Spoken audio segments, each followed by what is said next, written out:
চলচ্চিত্রের জগতে সবচেয়ে মর্যাদাপূর্ণ পুরস্কার অস্কার এবার উজ্জ্বলতার নতুন অধ্যায় রচনা করল। ২রা মার্চ লস অ্যাঞ্জেলেসের ডলবি থিয়েটারে এক অনুপম আয়োজনের মধ্য দিয়ে উদ্ভাসিত হল ৯৭তম একাডেমি অ্যাওয়ার্ড। সঞ্চালকের ভূমিকায় ছিলেন কনান ওব্রায়েন, যার প্রাণবন্ত উপস্থাপনা অনুষ্ঠানটিকে প্রাণবন্ত করে তুলেছিল। বাংলাদেশের সময় অনুযায়ী সোমবার ভোর ৫টায় শুরু হয় এই মর্যাদাপূর্ণ ঘোষণা। সেরা অভিনেতার খেতাব অর্জন করেছেন অ্যাড্রিয়েন ব্রোডি তার অসাধারণ অভিনয়ের জন্য দ্য ব্রুটালিস্ট সিনেমায়।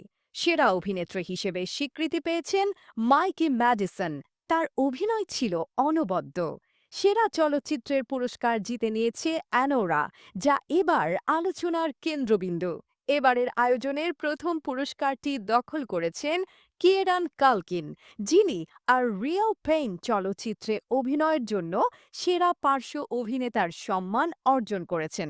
অপরদিকে এমিলিয়া পেরেজ চলচ্চিত্রে পার্শ্ব অভিনেত্রী হিসেবে অসাধারণ অভিনয়ের জন্য অস্কার জিতেছেন জো সালদানা। অ্যানোরা সিনেমার জন্য সেরা চিত্রনাট্যকার হিসেবে দ্বিতীয়বারের মতো সম্মানিত হলেন শন বেকার। এই আয়োজন শুধুমাত্র পুরস্কার বিতরণের অনুষ্ঠান নয়, বরং সেলুলয়েডের জগতে প্রতিভার সম্মাননা। চলচ্চিত্র শিল্পের উজ্জ্বল ভবিষ্যৎকে চিহ্নিত করে এই বছরও অস্কার তার মর্যাদা অক্ষুণ্ণ রেখেছে। চলচ্চিত্রের এই মহিমায় আমরা প্রত্যেকে নতুন আশা ও প্রেরণা খুঁজে পাই।